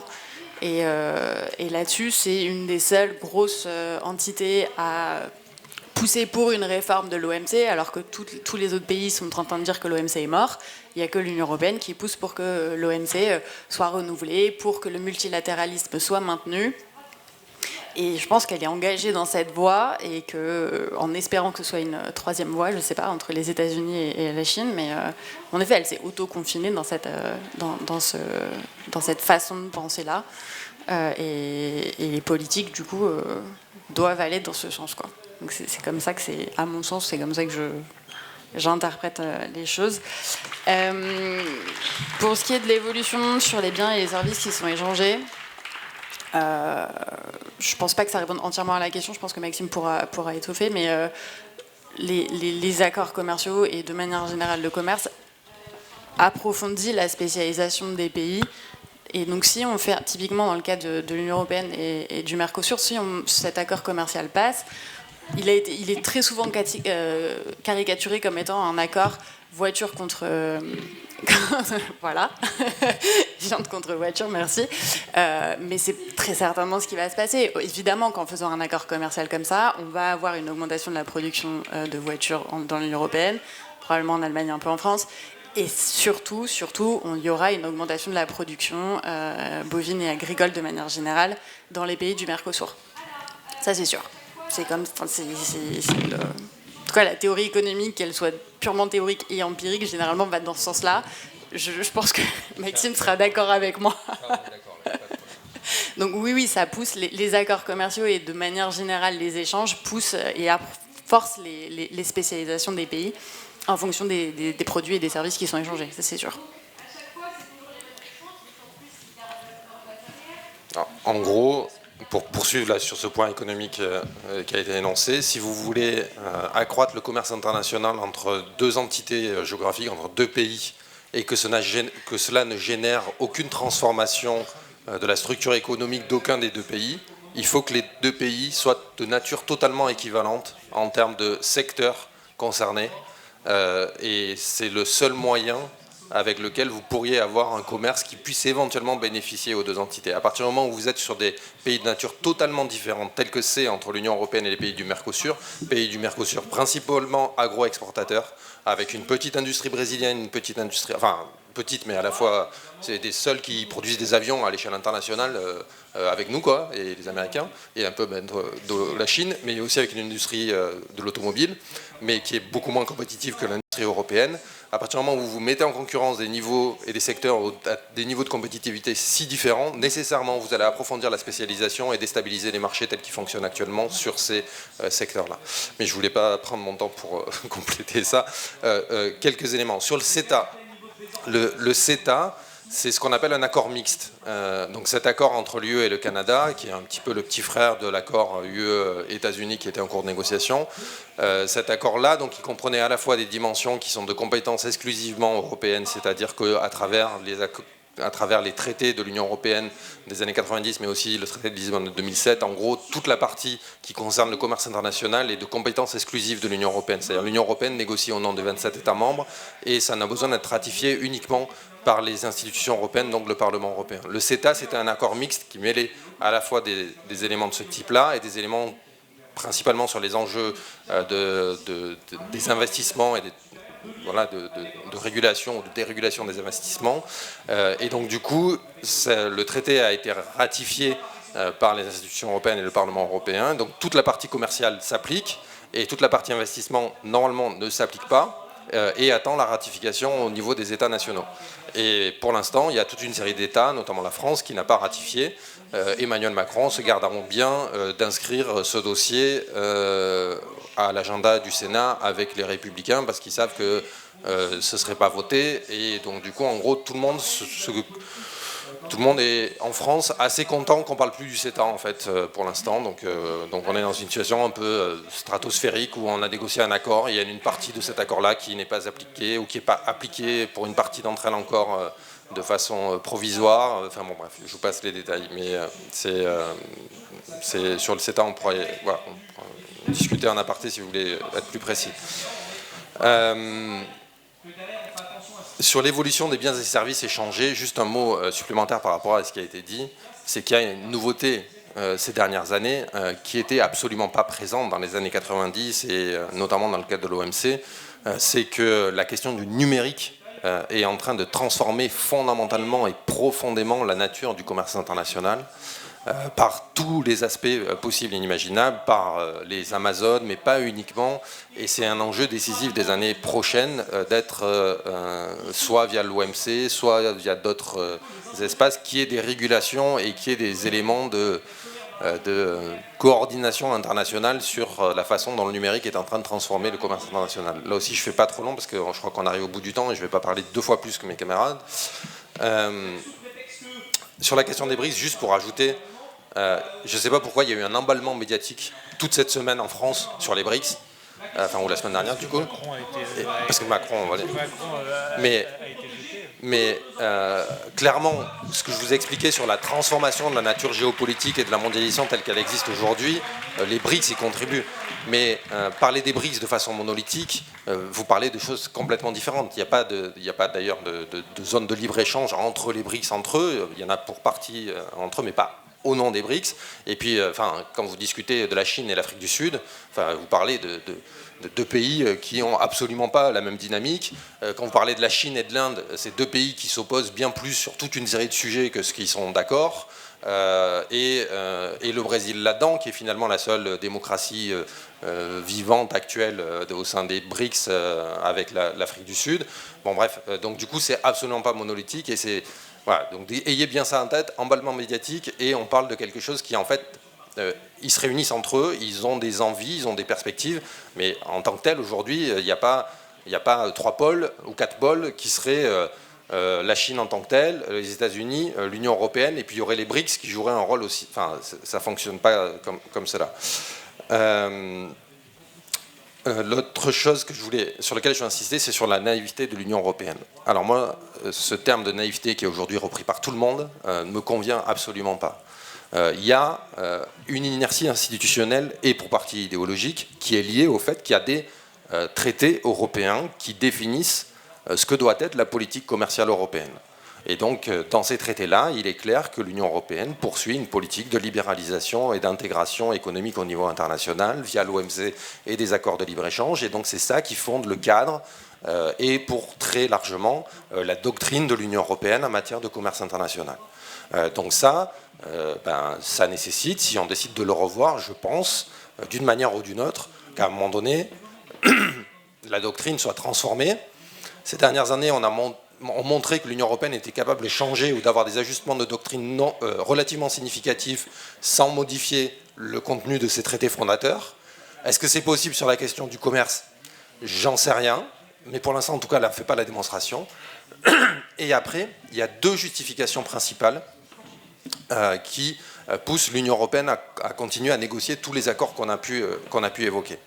La première justification, c'est que la Commission européenne a totalement intégré que la croissance mondiale des 30 années à venir se fait essentiellement hors des frontières européennes. La croissance du PIB mondial se fait essentiellement hors des frontières de l'Union européenne. Elle se fait un peu en Amérique du Sud, beaucoup en Afrique et beaucoup en Asie du Sud, en Asie d'une manière générale. Et considérant que la prospérité intérieure de l'Union européenne n'a pas d'autre possibilité que de capter une partie de cette croissance, elle cherche à insérer toujours plus d'entreprises, de secteurs d'activité et de salariés européens dans cette mondialisation-là. Et donc ça, c'est une raison fondamentale qui aujourd'hui explique pourquoi l'Union européenne continue à négocier ces accords-là et pourquoi elle veut un accord avec les pays du Mercosur, pourquoi elle est en train de dire à l'Inde qu'elle veut un accord global sur la libéralisation du commerce et de l'investissement avec l'Inde, et l'Inde leur dit mais de toute façon nous on négociera pas comme ça sur l'agriculture, pas parce que Modi est progressiste, mais parce que c'est impossible du point de vue de la structure sociale et politique de l'Inde, mais parce que voilà, elle est là-dessus, il faut qu'elle s'accapare une partie de la croissance mondiale des 30 prochaines années. Et le deuxième élément, et ça a trait à ce qu'on a évoqué sur la question des enjeux écologiques ou de sobriété et autres, c'est qu'elle a totalement internalisé qu'elle est dépourvue de matières premières. Et donc du coup, dans la compétition internationale, elle cherche à se positionner comme un équivalent éventuel capable de jouer dans la cour des grands avec les États-Unis et la Chine, donc y compris avec des trucs de rapport de force qui sortent un peu du cadre classique de la mondialisation et des règles de l'OMC, mais vis-à-vis des pays du Sud. Et on retrouve là, il y a quelqu'un qui posait la question, est-ce que finalement on n'a pas toujours un aspect un peu néocolonial dans ces relations, clairement, avec les pays du Sud. L'objectif de l'Union européenne, de tous les accords qu'on a évoqués, c'est mettre la main sur les ressources naturelles, ne surtout pas favoriser l'industrialisation de ces ressources naturelles dans les pays auxquels on va aller les récupérer, les ramener en Europe et s'assurer qu'on puisse verdir, donc notamment en mettant la main sur le lithium, du cobalt, du cuivre, de l'hydrogène et autres, et puisse alimenter et faire en sorte que le Green Deal européen voit le jour, puisse... voilà. Et ça, la sécurisation de l'accès aux matières premières, c'est un enjeu clé de la position aujourd'hui de l'Union européenne. Et après, s'il me restera un peu de temps, mais peut-être plus tard après d'autres questions, j'aimerais juste dire un mot sur la campagne que nous menons sur l'accord UE-Mercosur et ce à quoi nous vous invitons à vous rejoindre à nous et à nous aider sur cette campagne. Il nous reste le temps pour une ou deux questions. Je crois qu'il y en avait encore.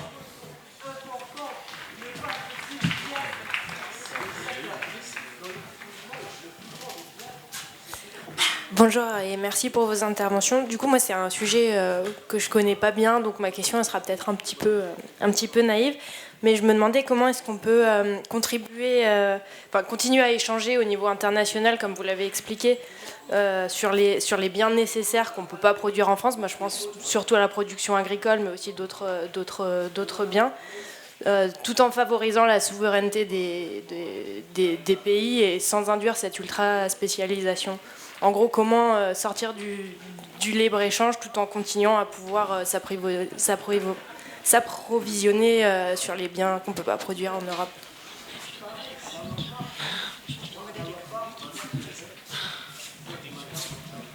Bonjour, merci pour ces interventions. J'ai juste deux questions. Moi, comment que ça se fait? Comment on appelle ça des marchés entre pays européens? On appelle ça aussi toujours du libre-échange parce que ça ne marche pas des masses au niveau social, économique et environnementaux, excusez-moi. Et en même temps, que devient l'Angleterre dans tout ça? Comment qu'on appelle ça? Aussi, est-ce qu'il y a des accords bizarres qui se font avec eux?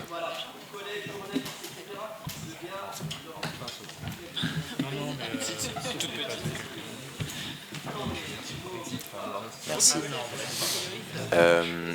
De mes souvenirs de mes études de développement international, j'avais cru, je crois me souvenir qu'il y a des accords que l'Union européenne ou alors la France a avec notamment des pays d'Afrique qui impliquent comme condition que ces pays ne transforment pas outre mesure certaines ressources naturelles, etc., pour qu'on se garde la main sur la plus-value, sur la belle part de la plus-value. Est-ce que c'est effectivement comme ça que ça se passe? On interdit concrètement à faire de la plus-value ou comment c'est en détail?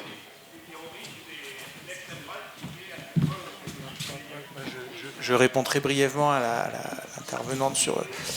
on peut continuer. En fait, comme je le disais, il y avait un commerce international avant qu'il y ait des accords de libre-échange et ça continuera après. Donc nous, ce qu'on appelle le protectionnisme écologique et solidaire, c'est on continue à échanger avec... mais on relocalise un maximum de choses, mais de toute façon, il y a plein de choses qu'on ne pourra pas produire en France. Mais donc, c'est dans quelles conditions on opère ce commerce. Et donc, c'est fondamental parce qu'il y a depuis 30 ans, il y a eu une bataille idéologique qu'on est en train de relever la tête, mais pendant longtemps, on l'avait perdue, qui revient finalement où l'argument des libéraux, c'est soit le libre-échange, soit l'autarcie. Non, c'est pas vrai. C'est pas vrai. Tout comme la mondialisation ne date pas des années 90, le commerce international ne date pas du libre-échange. Je veux dire, c'est une insulte à... c'est même des siècles de commerce. Bon, je ne dis pas que sous l'Empire romain, on échangeait énormément avec la Chine, mais il y avait déjà du commerce. On importait de la soie. Il y a déjà des écrits à l'époque, oh là là, on est en train de... ce luxe qui nous coûte une fortune, importé du bout du monde. Bon. Donc ça, c'est vraiment fondamental. Moi, c'est très intéressant. Ce que vous avez dit sur le marché européen, c'est...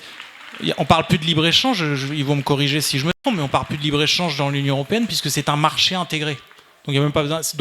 mais par contre, vous avez totalement raison de pointer le fait que ça ne marche pas. Et d'ailleurs, c'est l'un de nos arguments à nous, quand ils nous disent...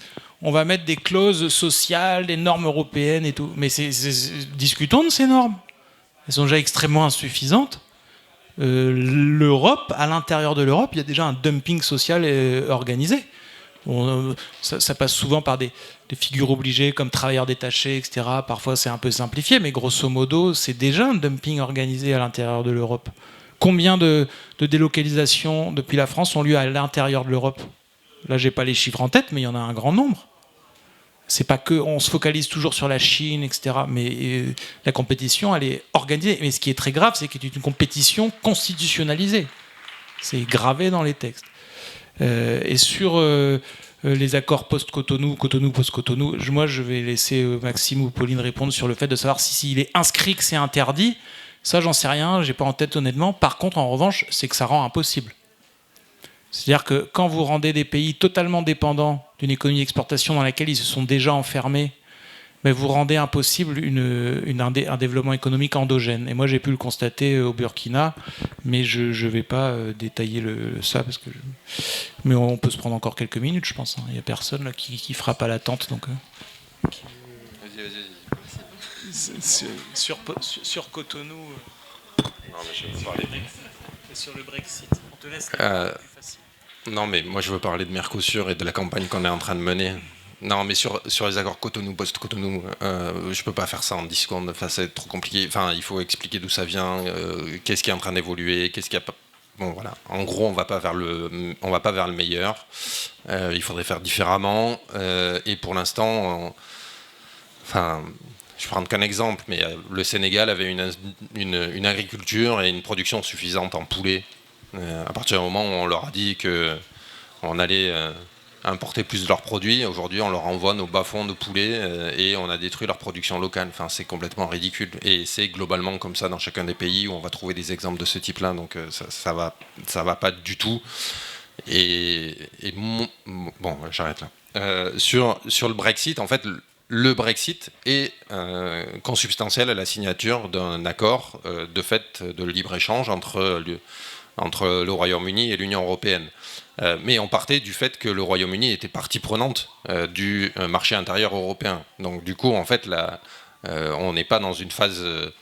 on n'est pas allé il n'y a pas de commerce vers la libéralisation. On est allé d'un marché intérieur vers le fait que maintenant on a un accord de commerce extrêmement complexe et d'une nature relativement différente de ce qui a pu exister dans l'histoire entre le Royaume-Uni et l'Union européenne. Est-ce que tout ce qui a été fait est bien ? Pas vraiment. Est-ce que le Royaume-Uni à long terme va y gagner ? Je vous laisse le choix de penser que c'est le cas ou pas. Je pense pas à long terme, mais bon, on va pas discuter maintenant du bien fondé ou pas du Brexit. Ce que je veux vous dire en quelques mots, c'est l'actualité de la bataille contre l'accord UE-Mercosur. Cet accord-là, à partir du moment où Lula a été élu, tout plein de gens en Europe ont considéré qu'il y avait une formidable fenêtre d'opportunité pour finaliser cet accord. Il se trouve que donc du coup il y a une pression, une énergie absolument incroyable que la Commission européenne est en train de mettre sur cet accord-là et quelques autres pour le finaliser. Comme je vous l'ai expliqué, c'est un peu la clé de voûte. Si on fait tomber celui-là, on va pouvoir éventuellement derrière être en mesure de rouvrir le champ des possibles. Donc il faut le faire tomber, ou en tout cas il faut gagner du temps et empêcher que ça se finalise à brève et courte échéance, parce que c'est l'objet et l'objectif de la Commission européenne initiale que de finaliser ce dossier-là d'ici décembre de cette année. Pourquoi décembre de cette année ? Parce que vous savez qu'il y a des élections européennes l'année prochaine et que si ce n'est pas finalisé avant décembre, il est fort probable que plusieurs États, dont la France, considèrent qu'il faut surtout mettre le haut là et pas faire advenir ce débat sur l'accord UE-Mercosur dans la campagne des européennes. Vous pouvez imaginer assez facilement pourquoi. En tout cas, moi, ça ne me déplairait pas, mais ça ne sera pas le cas. Et donc du coup, ce que nous faisons depuis l'élection de Lula, c'est de construire des briques par briques les éléments qui nous permettront de réagir, espérons-le, suffisamment à la hauteur des enjeux, si jamais nous avons la Commission européenne et les pays du Mercosur qui se mettent d'accord et qui disent ça y est, on a finalisé et donc maintenant il faudra faire campagne pour empêcher que ça soit ratifié et pour éventuellement faire face, côté français, à un changement de position du gouvernement français, puisque jusqu'à présent, le gouvernement français, depuis le G7 à Biarritz, le gouvernement français est officiellement contre, en l'état, vis-à-vis de l'accord UE-Mercosur, et en ayant posé des conditions, je ne vais pas préciser le détail, mais qui sont de notre analyse relativement faibles, et deux d'entre elles peuvent être retournées assez facilement, et l'autre, la troisième, est d'une nature tellement complexe qu'on ne sait pas vraiment ce qu'ils veulent y mettre derrière, et on ne sait pas donc du coup comment ils pourraient éventuellement accepter un trade-off, c'est-à-dire un marchandage avec l'Allemagne qui désire à tout prix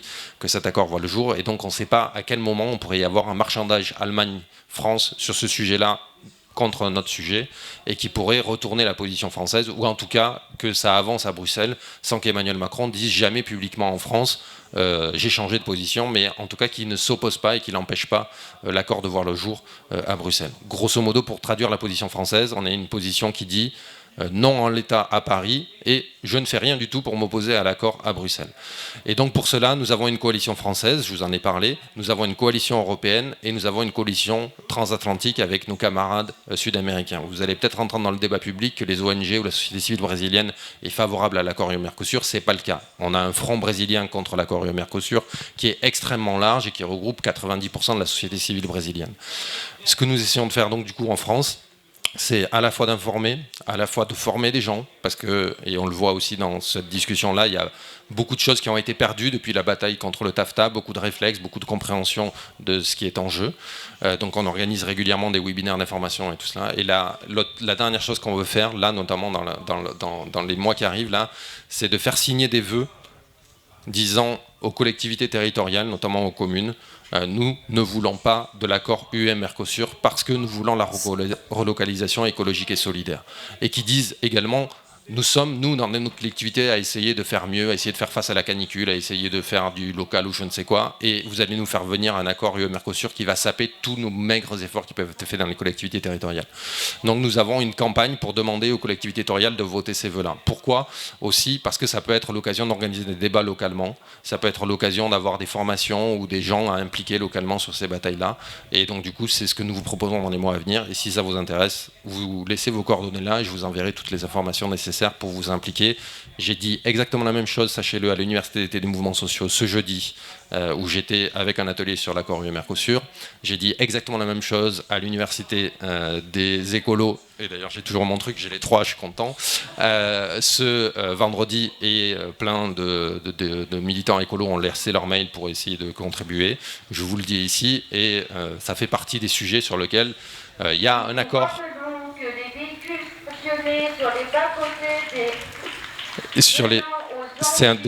C'est un des sujets sur lesquels il y a un accord global des forces de gauche, syndicales, politiques, progressistes, et que nous pourrions mener campagne tous ensemble.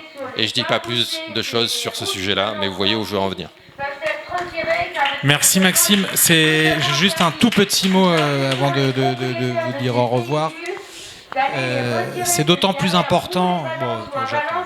Les navettes vous ramèneront jusqu'aux amphis et ce soir, vous pourrez reprendre les navettes et retrouver vos véhicules. Nous vous demandons de retirer les véhicules qui sont sur les bords de route qui mènent aux amphis. Merci, avant que ce soit quelqu'un d'autre qui les retire. Il est d'autant plus important de mener cette bataille dont vient de parler de Maxime et de s'y impliquer que soyons très clairs, le plan il est déjà là, et nous, pour avoir assisté au débat sur la résolution Mercosur à l'Assemblée, je peux déjà vous dire comment ça va se passer. Il y a en effet, Macron prétend qu'ils ont renégocié des clauses sociales et environnementales, clauses miroirs, blablabla. Tout ça, ça a été longuement présenté par le ministre du Commerce extérieur. Il y a un point sur lequel, en 10 minutes, il ne s'est jamais prononcé, jamais, alors que c'était dans la résolution qui venait d'être votée par l'Assemblée, donc qui n'a pas de caractère contraignant, mais il pouvait à minima en parler et dire bon bah du coup puisque vous l'avez voté, on va le prendre en considération. C'est la question du découpage et c'est donc du refus du découpage, et donc c'est la question de savoir si une fois qu'il y aura une version finale ratifiée au niveau européen, savoir si ça repassera devant le vote du Parlement français. Donc puisque le ministre n'a même pas fait semblant de s'intéresser au sujet, je peux vous dire qu'ils n'ont pas l'intention de le faire voter, et s'ils n'ont pas l'intention de le faire voter, c'est qu'il y a anguille sous roche. Voilà, moi je vois ça d'un point de vue purement politique, mais c'est notre instinct. Et donc il est fondamental que ce soit les opinions publiques qui se mobilisent, parce qu'il y a tout à craindre pour que nous, parlementaires, nous n'ayons même plus la voix au chapitre dans l'Assemblée sur ce sujet, même si nous nous battrons pour pour la voir. Je vous remercie pour votre présence, malgré la grande concurrence des autres conférences. Je pense que cette conférence aura une longue vie sur Internet puisqu'elle a été filmée. Et merci encore. Et merci aux équipes de la BOESI, Antoine Bourdier en particulier, pour l'avoir organisée. Et merci à nos intervenants.